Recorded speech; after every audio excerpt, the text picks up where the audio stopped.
Olá, está no ar o programa Plural, uma produção do curso de jornalismo da UFMS. Eu sou Mariana Lima. E eu sou Juliane Mello. O tema de hoje é o centenário do rádio no Brasil. Acompanhe agora um pouco dessa história. A primeira transmissão de rádio do Brasil ocorreu na comemoração do centenário da independência do país.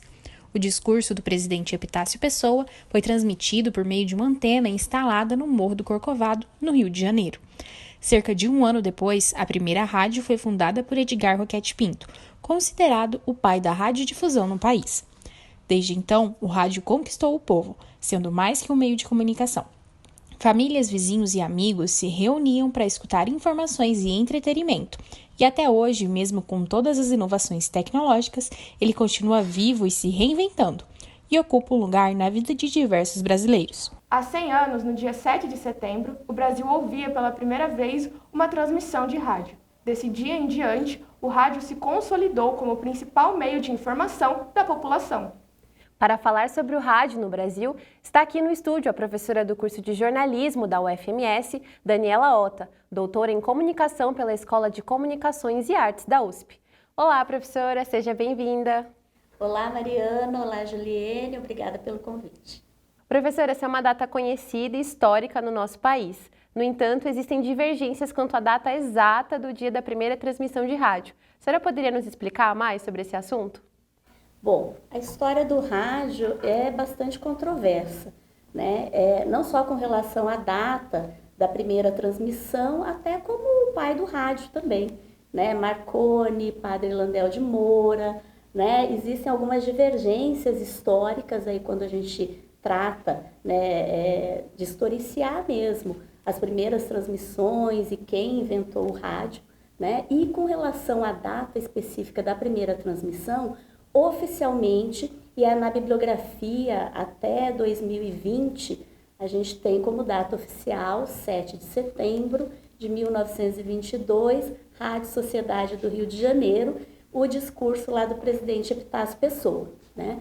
Porém, a ALCAR, que é uma associação de pesquisadores que estudam a história da imprensa, a história da mídia, eles reconheceram, em 1919, uma transmissão feita por uma rádio de Pernambuco como a primeira transmissão oficial de rádio no Brasil.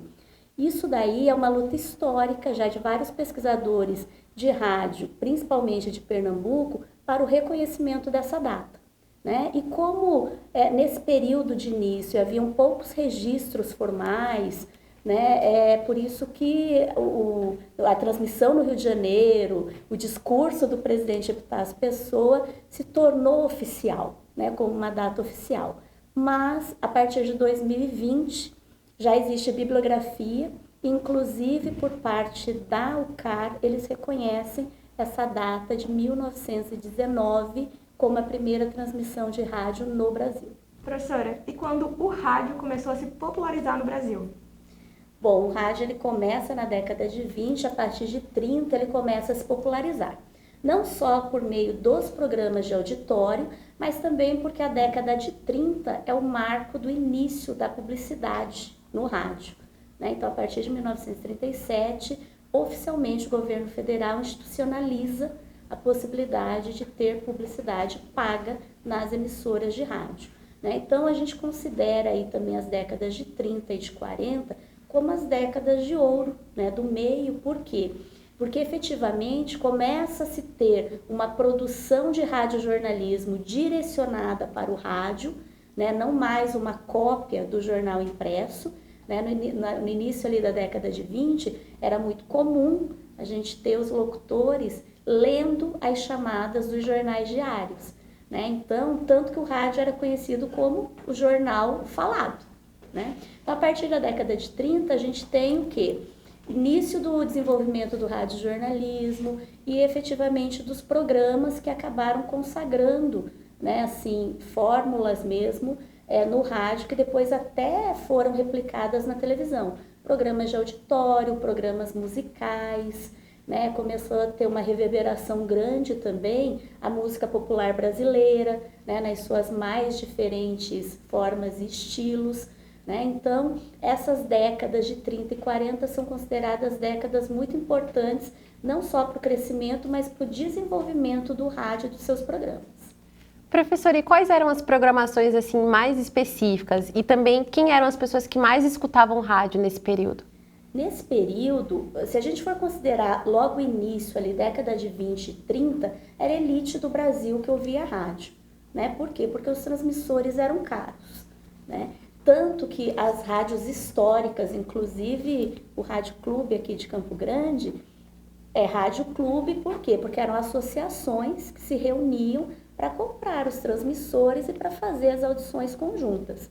Então, na década de 20 e de 30, a gente pode considerar uma audição mais elitizada. A partir do final da década de 30, o rádio se populariza, não só na programação, mas com relação ao barateamento do preço dos aparelhos, né? Então, aí, grande parte da população consegue efetivamente consumir. Eu acho que, assim, historicamente, um ponto de virada é ali no final de 40, quando inventam o transistor, porque o transistor é a peça que deu mobilidade ao rádio. Então, através do transistor, a gente começa a ter os rádios portáteis, os radinhos a pilha, né? E isso não só barateou, mas fez com que a população tivesse um acesso muito maior, né, dos aparelhos, um acesso muito maior à questão de acessar a programação. Agora, com relação à audiência, desde a década de 20, ela sempre foi muito expressiva. Por quê? Porque essas audições eram feitas coletivamente, né? Então, quem não podia comprar um aparelho portátil ia para os rádios clubes, se dirigiam às praças centrais, onde tinham os aparelhos também, aos alto-falantes, né? Então, em termos de audiência, sempre foi grande. Agora, em termos de você ter realmente o aparelho em casa a partir do final da década de 40. Ainda falando desse período, a ascensão da televisão teve algum impacto nessa produção de rádio, na audiência, de alguma forma? Teve muito impacto, né? A televisão ela chega no Brasil na década de 50. Ali no início também não muito impacto, porque era um aparelho caro.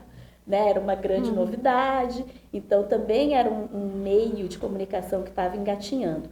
Mas a partir do momento que a TV se estabelece, o rádio ele tem que buscar novos caminhos, tanto que a consolidação da televisão no Brasil, ela marca um período muito específico do rádio, que é a segmentação musical e segmentação de públicos. Né? Então, você começa a ter uma tentativa de realmente migrar a programação ou tentar identificar qual era o público do período da manhã, mulheres, homens, jovens, idosos, né? Fazer uma programação não só formatada em termos de gênero, mas de faixa etária, buscando efetivamente uma segmentação. Por quê? Porque a televisão ela já estava se consolidando como o meio mais popular no Brasil. Né? E uma coisa bem interessante é a gente ver como que todas as fases têm uma adaptação grande, né? O rádio surge, ele é nomeado como jornal falado, né? No início da implantação da televisão no Brasil, a televisão era conhecida como o rádio com imagens também, né? E aí, claro, depois como ela tinha imagem, tinha o som, né, ela se tornou efetivamente o grande veículo das famílias brasileiras e em escala mundial também. E vindo um pouco para o nosso estado, qual a importância da rádio na nossa região? Olha, para a região centro-oeste e norte do país, o rádio tem especificidades assim, muito importantes. Tanto que não é à toa que o próprio IBGE mapeia que a região norte e a região centro-oeste são as regiões que mais acessam conteúdo radiofônico. Em Mato Grosso do Sul, especificamente, nós temos duas particularidades, né? Que é o quê? Pantanal. Pantanal nós temos a época das cheias, né? E essa época das cheias deixa algumas comunidades isoladas. Aí vocês vão falar, mas hoje tem internet, né? Tem várias outras tecnologias. Porém, a gente sabe que acesso à internet no Pantanal ainda é restrito. Em algumas localidades, existe restrição, inclusive, de energia elétrica. Então, o que atende efetivamente é o rádio a pilha, né, que a população tem como acessar o tempo inteiro. Então, o rádio no Pantanal é muito importante. Inclusive, ONGs como ECOA aqui, elas têm um trabalho de comunicação com as comunidades ribeirinhas muito fortes via rádio, né? E também uma outra característica importante, muito particular de Mato Grosso do Sul, questão da fronteira, né?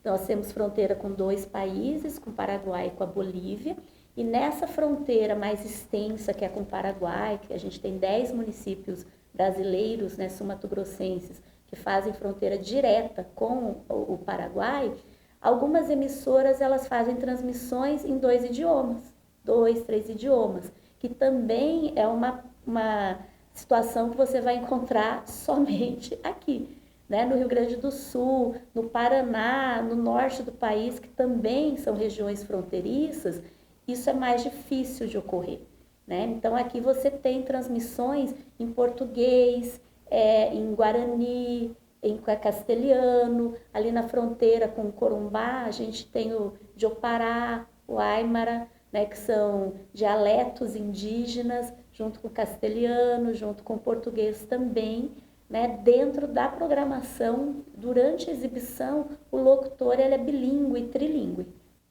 Eu fiquei curiosa agora com essas transmissões simultâneas. Como seria, por exemplo, para o Paraguai e Brasil? Como que funcionaria? Na verdade, não pode, né? A transmissão de rádios brasileiras seria só para o Brasil e de rádios paraguaias para o Paraguai. Porém, aquela fronteira nossa ali com o Paraguai, ela é uma fronteira seca, né? Mato Grosso do Sul tem uma das maiores fronteiras secas do Brasil. São mais de 780 quilômetros. Então, é uma fronteira muito extensa e muito significativa. Essa fronteira seca, qual que é a característica dela? Não tem rio, não tem montanha, não tem ponte, não tem aduana. É uma rua que divide, né, os 2 países. Uma característica assim que acho que todo mundo conhece, Ponta Porã, Peruã, Cabaleiro, né? A gente tem aquela avenida internacional com as 2 bandeiras, atravessou, você está no Paraguai, né? Voltou, você está no Brasil. Então, como estou dizendo tudo isso, por quê? Porque a transmissão do rádio, ela ocorre por onda. Então, quando você está na fronteira, ela não vai respeitar a barreira geográfica, né? Quem respeita barreira geográfica é o imigrante, né? A onda do rádio não vai respeitar. Então, essas transmissões ocorrem, né? Então, é por isso que ali você consegue ter a população de Ponta Porã, ela sintoniza as transmissões de Peruã, Cabaleiro e vice-versa, né? Então, e também para essa população, para eles, falar castelhano, falar um pouco do Guarani também é cotidiano, né? Eles sabem, eles conhecem.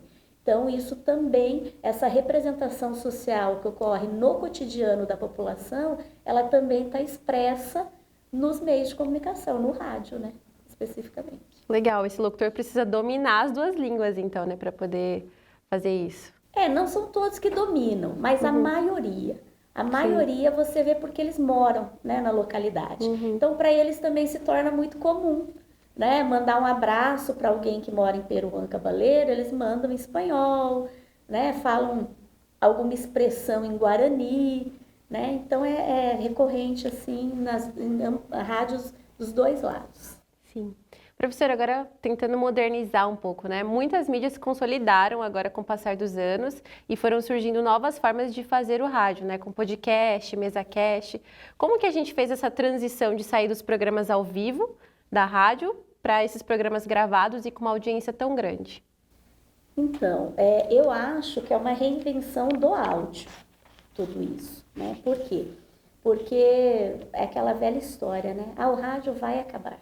Desde a década de 50 a gente ouve. É até um susto, assim, né? né? Que o rádio vai acabar. Cada tecnologia nova que é implementada, né? Algumas pessoas falam isso.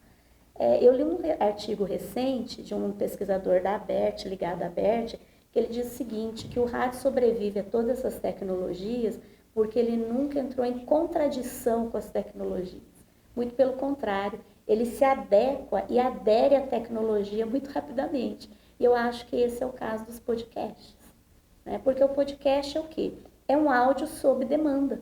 Então, ele é completamente diferente da grande funcionalidade do rádio, que é o quê? Transmissão em tempo real e o imediatismo, né? Da notícia, da música, do entretenimento.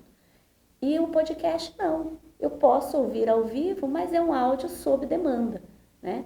E eu acho que o podcast é o produto, a mídia, o formato, né? Estou falando as três coisas porque os pesquisadores ainda divergem, né, sobre o conceito de podcast realmente. O podcast, ele resgatou o áudio com o público mais jovem, né? Porque hoje a gente vê que é uma faixa jovem que ouve podcast. Então, e essa possibilidade de você resgatar o áudio e essa possibilidade que o podcast dá também de que hoje a gente tem uma necessidade de se sentir útil, de se sentir produtivo 24 horas por dia, né? O ócio, sim, na sociedade do século XXI não é muito bem aceita, tanto que todo mundo, a maior parte das pessoas tem algum transtorno de ansiedade, depressão, alguns transtornos psicológicos, né? E o podcast, ele entra e se concilia muito bem nessa onda. Por quê? Porque você está lavando um carro, se exercitando, limpando a casa e podendo ouvir um podcast, né? Podendo consumir informação, podendo acessar dados. Então, acho que o podcast também ganhou muita audiência, teve muita aderência com todos os tipos de público, por isso, porque o áudio, você não precisa ficar fixa, parada, olhando para ele, né? Podcast, simplesmente você coloca seu fone, faz uma série de outras atividades, mesmo assim consegue consumir informação e acessar dados. Certo. Professora, uma pergunta, uma curiosidade minha para ser mais específica. Existe alguma característica do rádio, o clássico rádio, que a gente não consegue colocar dentro de um podcast, que a gente não consegue imitar dentro de um podcast? Acho que não, porque é isso, o podcast ele é muito versátil, né? Você tanto pode, as transmissões são ao vivo, então as pessoas, né, ouvem ali na hora que o programa está sendo feito. Se eu não posso também, eu acesso depois o link e ouço, né, todo o programa. Então, as características como imediatismo, né, notícia em tempo real, ubiquidade, grande abrangência, o podcast também tem. Falando em características, o que me ocorre mais fortemente agora, talvez sensorialidade, né? Porque o podcast, agora que a gente tem podcasts que saem um pouco do radiojornalismo ou das narrativas mais jornalísticas, sim, né? Você tem podcast de ficção, você tem podcasts seriados, né? Você tem outras vertentes. E aí, assim, no podcast de radiojornalismo, do hard news, mesmo a sensorialidade ela não é muito ativada, né? Porque você não tem muito o que imaginar. A pessoa está ali te contando um fato, né? Ela está trabalhando com dados específicos, checados e apurados, né? Agora, já nessa parte de ficção, nessa parte de outras narrativas que o podcast desenvolve, ele também resgata a sensorialidade. Por isso que eu acho que todas as características do rádio meio clássico, elas estão presentes no podcast também. Bacana, professora. Agora, para finalizar, na sua opinião pessoal, assim, como que você vê o futuro do rádio daqui para frente, com toda essa experiência, suas pesquisas, como que você vê daqui para frente, com a ascensão de podcast, mesa-cast? Eu acho que o rádio, o áudio, eles vão estar sempre presentes na vida das pessoas. Com a internet, com novas tecnologias, vai ser um meio que vai saber se adaptar. Tanto as tecnologias quanto as próprias condições sociais que a comunidade, né, que a sociedade for formatando. Então, eu acho que é um meio que assim, ainda vai ter muito tempo útil, né, e vai continuar fazendo um serviço muito relevante com relação à prestação de serviço e utilidade pública, né, porque a gente fala, tem muita tecnologia hoje, né, a comunicação ela é instantânea. Se a gente pegar o apagão na ilha de Santa Catarina em 2013, século XXI, né? 2013, século XXI, apagão na ilha de Santa Catarina. Como que a ilha se comunicou? Isso está registrado até em livro. Rádio a pilha. Todo mundo correu para as lojas de R$1,99, porque não tinha luz. O celular acabou, o celular não tinha onde carregar. Né? A ilha estava fechada, não tinha televisão, não tinha rádio para colocar na tomada, não tinha nada. O que as pessoas fizeram? foram nas lojas de R$ 1,99 comprar rádio a pilha.